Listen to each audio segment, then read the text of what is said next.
Baca lagi. Kawan-kawan baca dimanapun Anda berada. Siapkan posisi nyaman, fokuskan pendengaran, mari baca teks dan suara.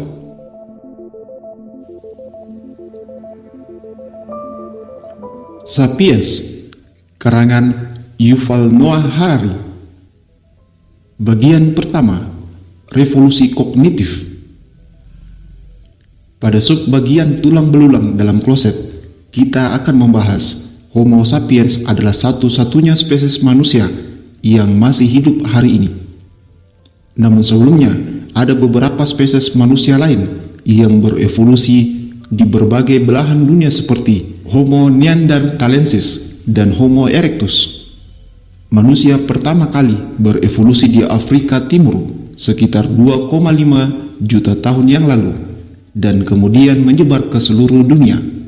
Beberapa spesies manusia berevolusi secara berbeda-beda tergantung pada lingkungan tempat mereka tinggal. Ada juga spesies manusia seperti Homo floresiensis yang berevolusi menjadi kerdil di Pulau Flores di Indonesia. Pada tahun 2010 ditemukan spesies manusia baru bernama Homo denisova di Siberia. Dalam bagian ini, jika Anda pendengar dari Indonesia, saya berharap Anda menyimaknya karena banyak pembahasan tentang peradaban manusia yang ada di negara Indonesia khususnya.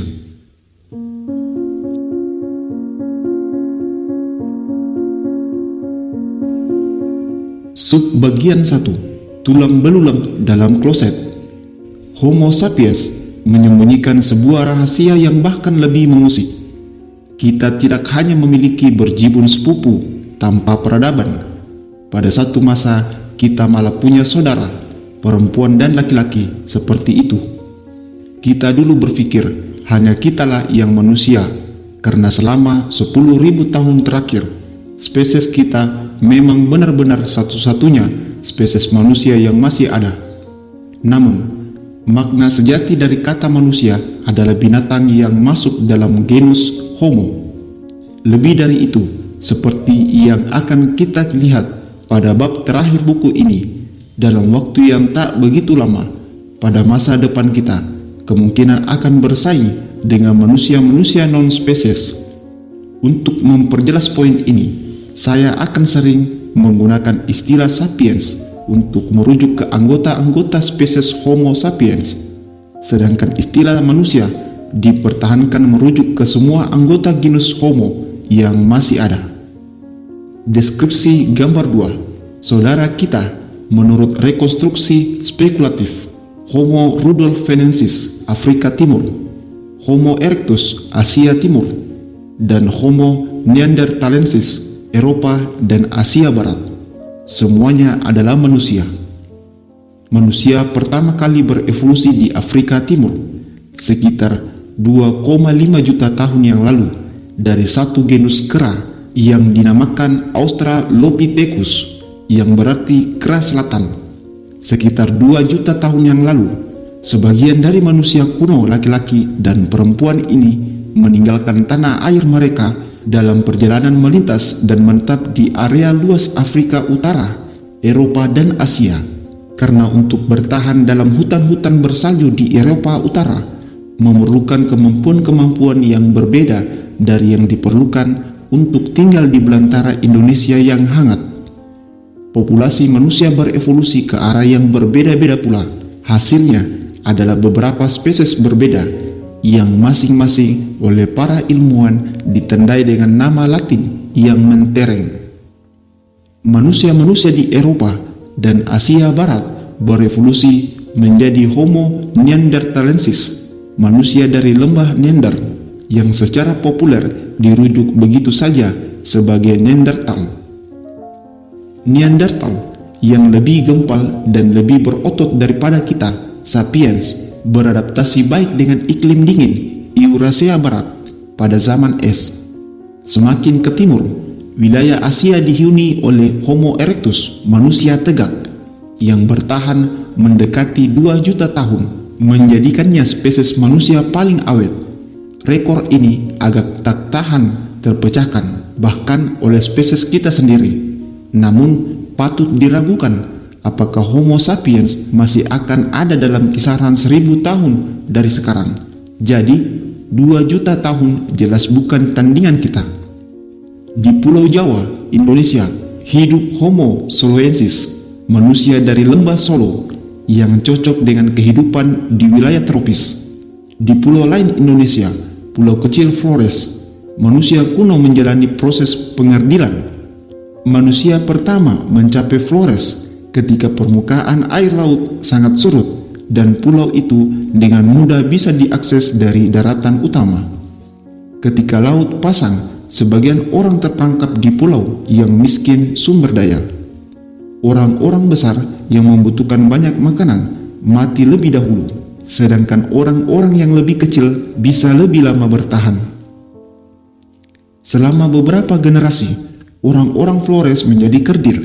Spesies unik ini yang dikenal para ilmuwan sebagai Homo florensis mencapai tinggi maksimum hanya 1 meter dengan berat tak lebih dari 25 kg.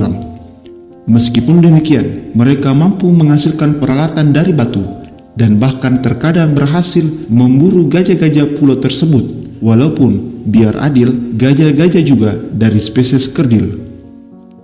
Pada tahun 2010, satu lagi saudara yang hilang diselamatkan dari pelupaan ketika para ilmuwan yang mengekskavasi Gua Denisova di Siberia menemukan satu fosil tulang jari.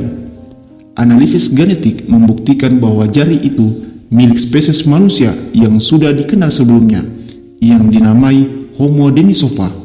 Siapa yang tahu berapa banyak kerabat kita yang hilang sesungguhnya sedang menunggu untuk ditemukan di gua-gua lain, di pulau-pulau lain, dan daerah-daerah lain. Ketika manusia-manusia ini berevolusi di Eropa dan di Asia, evolusi di Afrika Timur juga tidak berhenti. Buayan kemanusiaan terus memelihara spesies-spesies baru seperti Homo rudolfensis, manusia dari Danau Rudolf, Homo ergaster, manusia pekerja, dan akhirnya spesies kita yang dengan lancang kita namai Homo sapiens, manusia bijaksana.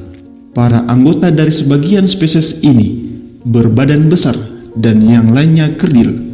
Sebagian adalah para pemburu yang menakutkan dan yang lain penjelajah tumbuh-tumbuhan yang lemah lembut. Sebagian hanya tinggal di sebuah pulau, sedangkan banyak yang lain berkelana melintasi batas-batas benua. Namun semua itu tetap anggota genus Homo. Mereka semua manusia. Ada pandangan yang salah kaprah bahwa spesies-spesies ini diatur dalam garis keturunan lurus, yaitu ergaster menurun erectus, erectus menurun Neanderthal, dan Neanderthal berevolusi menjadi kita.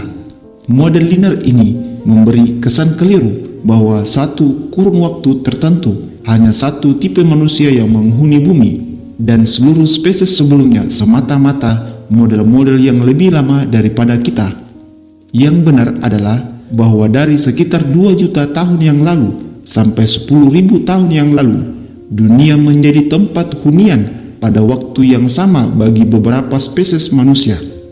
Dan mengapa tidak? Kini ada banyak spesies rubah, beruang, dan babi. Bumi 100 milenium lalu dihuni oleh paling sedikit 6 spesies manusia. Eksklusivitas kita saat inilah bukan masa lalu multispesies yang istimewa dan mungkin memberatkan.